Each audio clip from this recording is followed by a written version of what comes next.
लेकिन फिर हल्की हल्की आदत हो गई। सही है। हाँ, और अभी चीजें रूटीन में आती जा रही हैं। अभी भी वही वाला लेवल है या थोड़ा सा लगा कि शादी के बाद थोड़ा सा कम हो गया या वही है? देखिए थोड़ा सा तो कम हो जाता है, एक्साइटमेंट कम नहीं हुई, तरीका डिफरेंट हो गया। ठीक है ना? डॉक्टरी वाले अंदाज में बताओ, एक नॉर्मल अंदाज में बताओ, एक इंसानों वाले अंदाज में बताओ, मुझे डॉक्टर्स वाला नहीं। देखिए ये यूं नहीं देखो, मतलब एक्साइटमेंट तो कम नहीं हो सकती डेफिनेटली, लेकिन तरीके डिफरेंट हो जाते हैं। अब हम दूसरों के साथ, पहले हमारे लोग हम मेहमान नवाजी करते थे, हम दूसरों की कर रहे होते हैं। जो हमारे खाने में नए जिनकी शादी हुई है उनकी दावतें कर रहे हैं। लेकिन ये कि वो एक मोहब्बत करना और वो एक अटैचमेंट होना, वो डिफरेंट है, वो कभी कम नहीं हो सकती। शादी एक बार हो जाती है और अगर रिलेशन अच्छा है तो वो चीज़ कभी भी खत्म नहीं होती। मैं अब आती हूँ अपने टॉपिक पे कि जो मैंने कहा था कि हमें रूटीन में किस तरह से जाना चाहिए वापस। एक सवाल। हाँ जी सर, जब आप क्लिनिक में बैठे होते हैं तो हमारी जो आंटी हैं जिसके साथ आपकी शादी हुई है वो क्लिनिक में आ जाए, उससे फीस लेते हैं आप?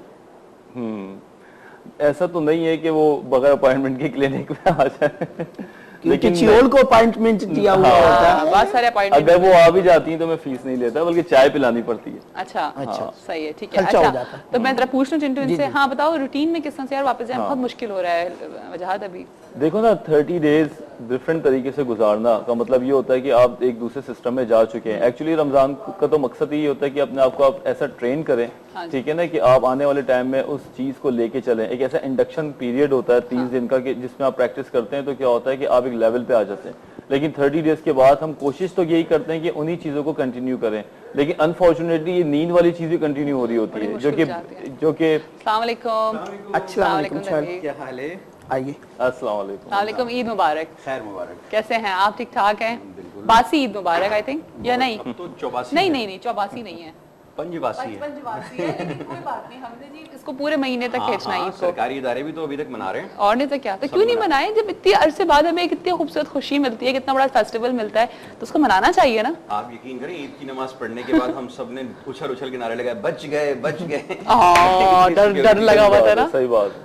अरे ये बताओ, वो जो रात में चांद रात पे जो मोबाइल जैम हुए थे, मैंने डेली ये क्वेश्चन करी हूँ सबसे, क्योंकि हर एक से बड़े डिफरेंट कमेंट्स मिल रहे हैं। क्या हुआ था पहले आप बताइए, कहाँ फंसे थे? नहीं, कहीं भी नहीं फंसे थे। अच्छा, इजी था? हम तो अपने बचपन में चले गए जब ये होते ही नहीं थे। सही बात। तो जिंदगी कितनी पुरसुकून थी।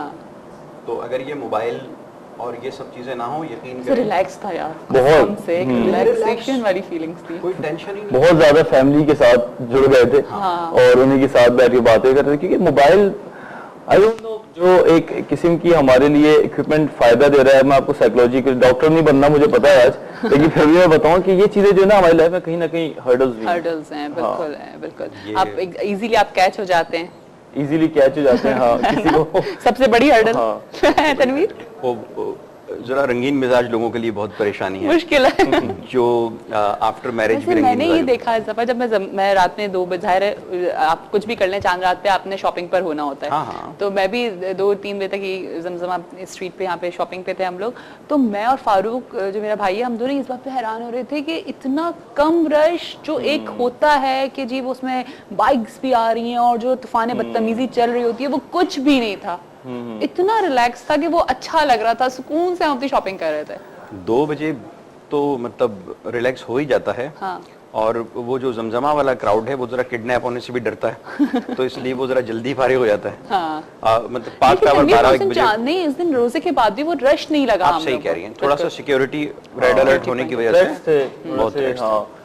और मैंने भी बात फील की थी कि लोगों में थोड़ा सा डर बैठ गया जी। अफसोस की बात यह है कि जब ईद आती है, आप यकीन करें दुनिया भर में ऐसे त्यौहार आते हैं, लोग जो है ना वो एक ट्रांस में चले जाते हैं हफ्ते भर के लिए, 10 दिन के लिए, जिस तरह पाकिस्तान में भी होता था। लेकिन आजकल लोग बड़े डबल माइंडेड हैं। अब आप जिस तरह ये बता रहे हैं कि नमाज पढ़ते हुए भी हम डर रहे थे। सही बात, डर लग रहा था ऐसी ज्यादा। नमाज पढ़ते हुए तो खैर मुझे नहीं लग रहा था, लेकिन नमाज पढ़ के हम खुश जरूर हुए कि हाँ बच गए। वाकई एक कहीं ना कहीं दिमाग में आ रही थी ये बात ही, कोई ऐसा मिसहैप ना हो जाए, कोई ऐसी बात ना सुनने। और मुझे इंतजार था सारे में करंट अफेयर पूरा सारे चैनल्स पे मैं खुदा ना खास्ता कोई बुरी खबर, तो आप यकीन करें जो मोबाइल बंद किए ना इस दफा होम मिनिस्ट्री ने, तो मैं उनको सलाम करता हूँ इस बात के लिए कि यार 4 मतलब आपको 100 अच्छी खबरें या ईद मुबारक के 100 पैगामात की जगह अगर किसी की मौत का उस मौके पे एक पैगाम मिल जाए तो वो आपकी ईद पूरी खराब है। लेकिन तनवीर आप उन लोगों को भी देखें, मैंने यही चीज़ देखी उसी दिन रात में कि हम सब कहीं ना कहीं इस बात को बड़ा पॉजिटिव समझ रहे हैं, हम ये समझ रहे हैं कि ये बहुत अच्छा हुआ कि इससे बहुत बड़ा एक मिसहैप होने से बच गया। लेकिन आप ये देखें कि अभी भी लोग, और मैं कुछ टीवी चैनल्स पे ये चीज़ देख रही हूँ कि इसको नेगेटिव दिखा रहे हैं कि जी वो हॉस्पिटल में लोगों को प्रॉब्लम हो गई, वो यूं हो गया और वो ऐसे मसले हो गए, दवाएं नहीं पहुंच सकी। आप ऐसे लोगों के लिए आप क्या कहेंगे? पहले भी तो इलाज होते थे जब कुछ भी नहीं होता था। बात ये है कि ये तो माशरे में नासूर तो होते ही हैं। बात सिर्फ ये है कि आप सिर्फ ये देखें कि उस कितनी संजीदा थ्रेट थी कि जिसके लिए इतने बड़े पैमाने पर मोबाइल फ़ोन सर्विस बंद करना पड़ी। और मैं एक बात बड़ी वाज़े तौर पर कहना चाहता हूँ कि जो ये प्रीपेड मोबाइल होते हैं ना, हाँ जी, इनमें बहुत सारे फेक नंबर्स हैं, फेक एड्रेसेस हैं जो पहले इशू हो गए, अब नहीं होते, लेकिन पहले हो गए हैं, वो लाखों की तादाद में हैं। और वही भत्ता माफिया और वही जो है वो टेररिस्ट और वो सब लोग जो हैं वो अनआइडेंटिफाइड नंबर जो है वो इस्तेमाल कर रहे होते हैं। तो इत्तेफाक की बात यह है कि मेरे एक दोस्त फैयाज, मेरा भाई, बहुत प्यारा, F10 मरकज़ इस्लामाबाद में, उसका बहुत अच्छा बिजनेस है। तो एक मरतबा उसको आए और वो सिक्योरिटी इदारे के लोग उसको ले गए और उससे कहा कि जी आपके नाम पर ये 4 सिमें हैं और ये 4 सिमें जो हैं इन कामों में इस्तेमाल हुई हैं। हाँ। और वो क्योंकि क्लियर आदमी था, उसने इंट्रोगेशन को फेस किया और वो क्लियर हो गया। लेकिन इस तरह से फेक जो है, आप अपने शनाख्ती कार्ड की कॉपी जो है, बड़ा इर्रिस्पॉन्सिबल होता है वो आदमी जो अपने शनाख्ती कार्ड की कॉपी ऐसे ही किसी को दे देता है। सही बात है। ठीक है, उसमें बैंक से लोन भी इशू हो जाते हैं, करने वाले पैसे दे के करवा लेते हैं और पता नहीं क्या क्या हो जाता है, और वो फिर जाली मोबाइल सिमें भी निकल आती हैं आपके नाम पर, इसके नाम पर। तो ये सारी चीजों की रोकथाम के लिए ये बताएं कि ईदी कितनी जमा हुई? ईदी जमा हुई? हाँ तनवीर, नहीं मैं एक मिनट ईदी का पूछ रही हूँ।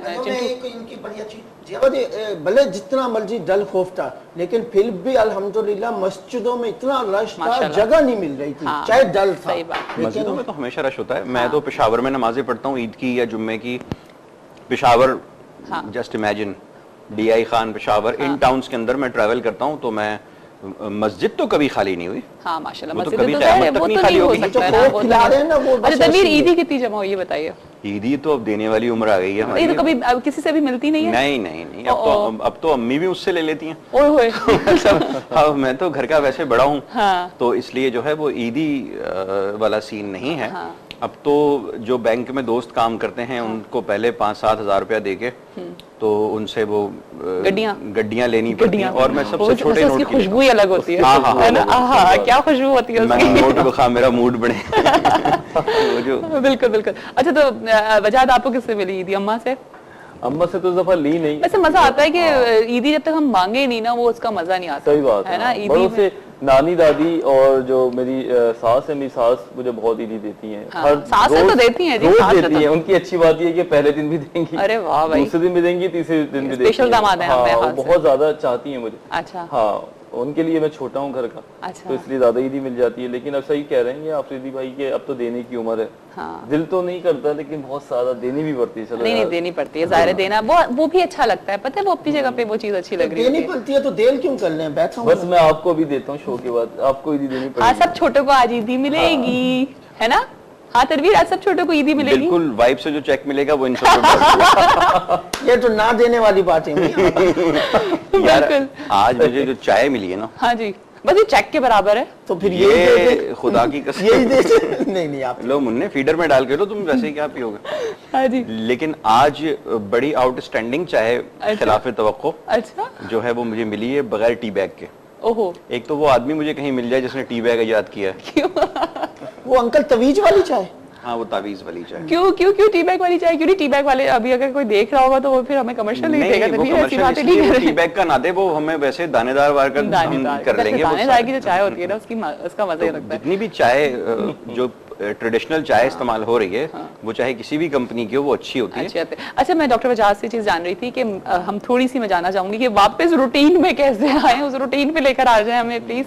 क्योंकि जाहिर है वो जो हमारा रूटीन एक डिस्टर्ब तो नहीं कहूंगी, बहुत अच्छा एक रूटीन बन जाता है जिसमें हमें बहुत सारे काम भी हम कर रहे होते हैं, लेकिन एक बिल्कुल ही डिफरेंट होता है। वो पूरे साल वो मजा हमें नहीं मिल पाता जो रमजान में और ईद में मिलता है। अब वापस प्रैक्टिकल लाइफ में कैसे है? चेंज होता है कि सिस्टम में भी चेंज आता है। जो 9 बजे उठ रहे होते हैं वो भी 11 बजे जॉब स्टार्ट होती है, जिनकी 11 बजे होती है 12 बजे जाते हैं। अच्छा, ऑफिसेज भी जल्दी बंद बन जाते हैं ना? इसलिए मैं आपको बताया कि रूटीन में आने के लिए 3 दिन लगते हैं। ये एक बड़ा मजे का टोटका है। हाँ बताएं। उसमें ये टोटका ब्रेक के बाद दे लें? ब्रेक के बाद, चलें जी, ब्रेक के बाद आपको वो टोटका देंगे जिस टोटके की वजह से आप वापस अपने रूटीन में आ जाएंगे। और संडे तक तो हमारे छुट्टी है, आप लोग आराम से जी अपनी ईद मनाएं, खूब मजे करें, एंजॉय करें। अभी जा रहे हैं एक छोटी सी ब्रेक पे, ब्रेक के बाद आपको फिर से ज्वाइन करेंगे। सुबह बखैर भाई।